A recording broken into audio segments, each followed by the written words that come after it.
this is the white cane. An orientation and mobility teacher would probably tell me that mine's too short because they want, I think like having it up here would be the right size, but that's just so dangerous. So many times you just get nailed right here when you're walking. I have a, I don't know what kind of ball. This is just a ball tip, right? This is really big, and it's often meant for terrain like sand and that kind of stuff like we have outside in the area. But I like it because it does this, right? So I could have a conversation with somebody and just sit like this and happy and distracting the heck out of everybody, right? But it's like, I mean, this is so fun, right? And this is a thing where like, what is this obnoxious blind person doing leaning on the wall, like, but it's like, oh yeah, that's right, this stuff's over here, and then this thing's here.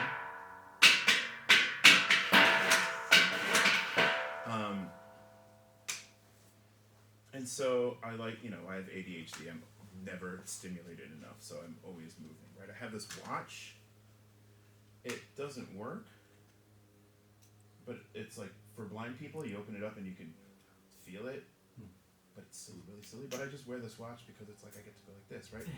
And I have a square wedding ring that I just go like this all the time, right? And so I realize more and more that so much of like the stuff that I do, the art that I do, the noise that I make is informed by me just needing stimulus, right? And so that could be anything. I could sit here all day and just go like let's see.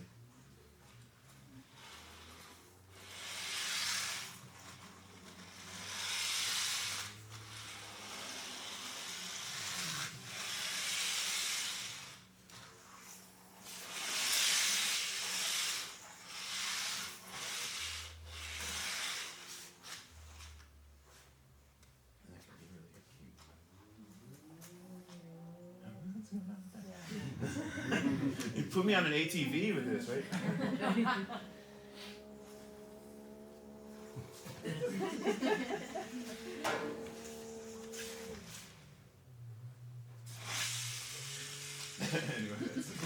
And so, and some of the joys of having a very unique relationship with sound is being totally distracted by somebody like hot rodding out there in the desert. So, we didn't know we would have competition. So sometimes I will, I'll put like a microphone on my cane and like amplify it. In fact, I did that with another cane over here that I'll show you. But this is like this. So anyway, this is my everyday thing, right? So let's say I'm just like, whatever. Oh, let's go out. Boom. And then I'll go down in the subway and just be bored and have my cane on the wall. It's like, it doesn't need to be on the floor. If I know that there's, a wall and I'm tracking the wall, do this, like, freak people out, right? But it's like, I have, like, the permission to do that, right? Like, who's going to say, dude, cut it out, because it's just so fun. Like, I think I can... Maybe not. Almost. It's fine, it's cool, it's cool. Maybe if it was a couple inches longer, like my O&M instructor wanted, then I'd be able to touch the ceiling. But so this thing here not only has taken me to Yucca Valley, but has taken me to like Mexico City and Melbourne, Australia, and Toronto and stuff like that, where I've gotten these cool art commissions to just go into weird spaces and record myself, like, I'll say like banging into stuff, but really just kind of like, exploring weird spaces, through touch, through my cane, or through voice or clicking. And my most favorite place was the old Castlemaine jail outside of Melbourne in Muckleford, Muckleford, Australia. Excuse me. It's haunted jail that I got to go into and just do all this Andy stuff with a cane and stuff like that, right?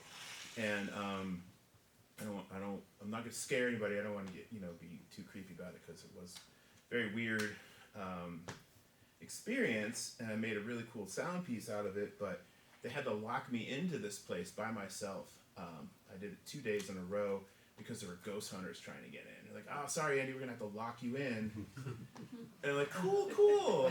I flew 18 hours. I was afraid of flying, and I guess now I'm no longer afraid of ghosts because I was doing all this stuff, whatever. You guys, the NEA, our best buddies, paid for me to go out there, right? So it was like, this is art. I'm doing it. But yeah, people were trying to get in, and it's got your classic big slamming door with chains and the lock and all that sort of thing, right?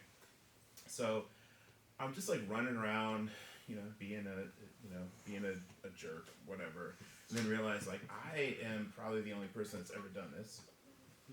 But then, if there are ghosts, what are they gonna think of like the blind dude who's just banging on the cell door and all this other stuff? And so I just kind of imagined that there were all these ghosts watching me, so I was dancing for them and stuff. But that's when I came up with, I came up with a bunch of cool like cane techniques and fun ways to interact with different surfaces and stuff like that and see what kind of sounds they make, and then just kind of be like, my regular everyday going around and doing stuff has so much to do with like just touching stuff, right? I didn't turn this microphone on. So this thing here, I don't know, what is this thing? Do we know what this is? Yeah, it's old copper that was on a building in Portland, Oregon, and another artist brought it down for me to use for something. You're the first one to use it. So it has a sort of green patina on it from all the rain in the Pacific Northwest. It's pretty hilarious. And then it's just like, we propped it up, and I'm like, I know I need to do something with this thing, right? And so I would like, and this is the thing where it's like, I need to like disinfect my hands after touching it. But it's like, so I don't know, you guys could look at it and tell what it does, right? But I have to get down and be like, all right, what are all these,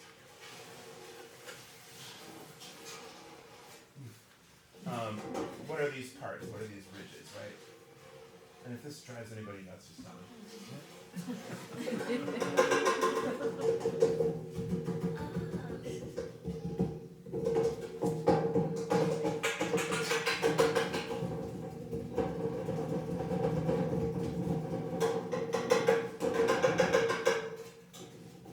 Ooh, gross.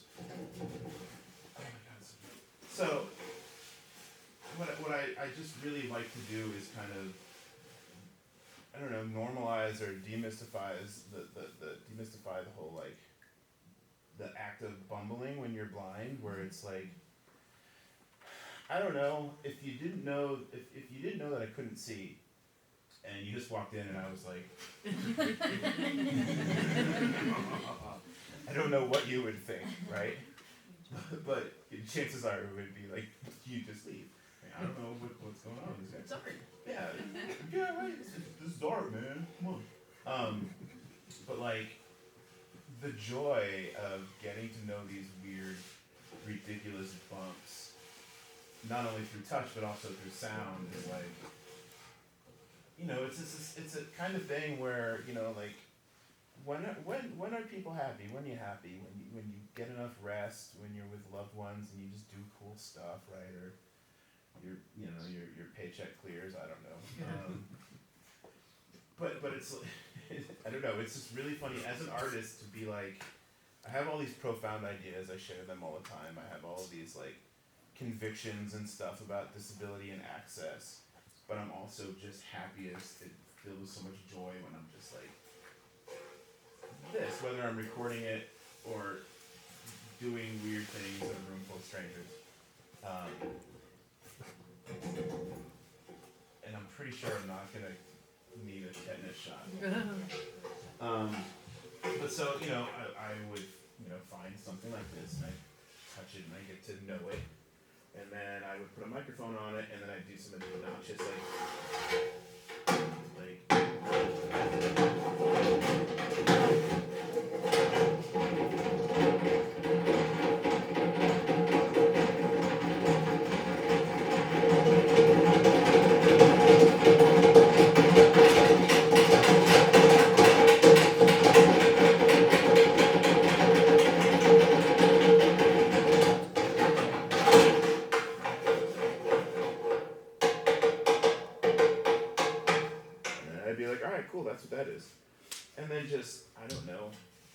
walk away with it. I think I might take it to the recording studio tomorrow and see what happens when you put thousands of dollars of equipment onto it.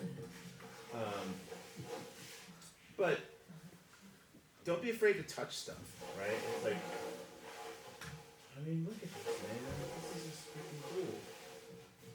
It was shaved off of a building in Oregon, and we grabbed it out of the trash, and now it became this, I don't know, like a luge?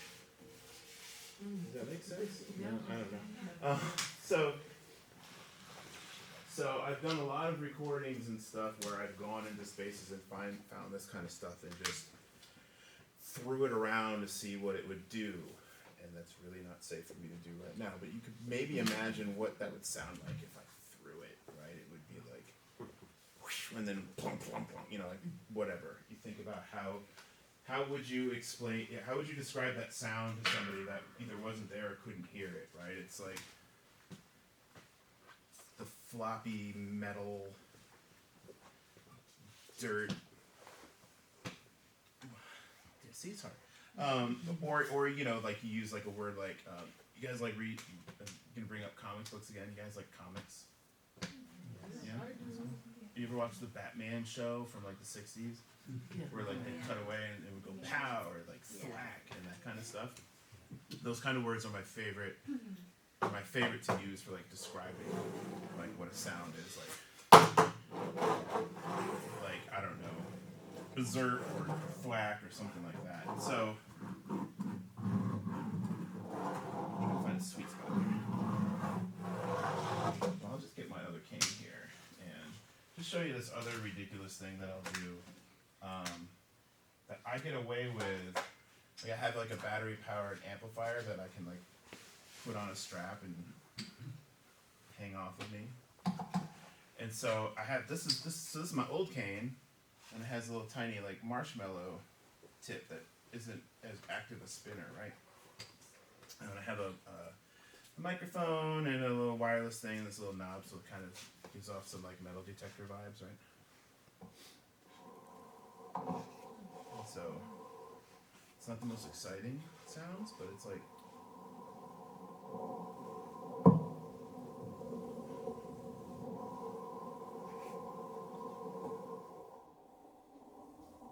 it's like we're in a haunted jail.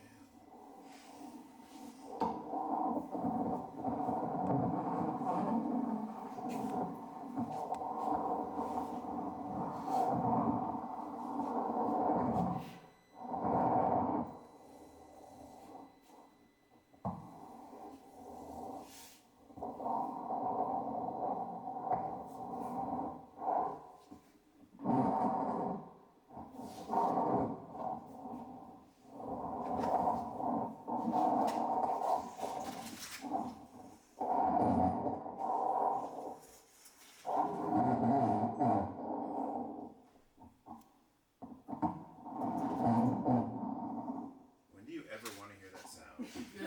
It's like I look for these spaces, like these little parts in the forest, like where it either sounds like you're dragging a chair or somebody's farting, right?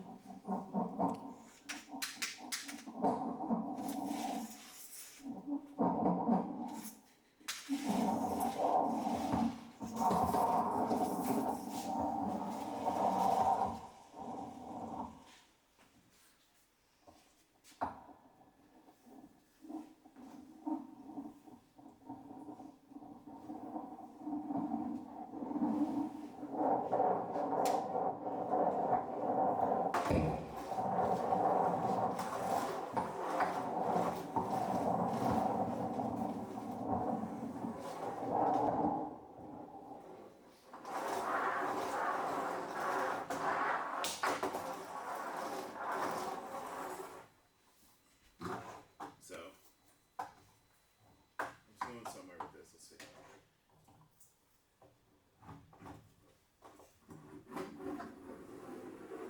Oh, that didn't do what I wanted it to. It's experimental. It never works, right? Yes. It's fine. It's totally cool. I've broken it. Well, then what would be cool for me to try and play those wind that was like my big payoff. So let's see if the computer works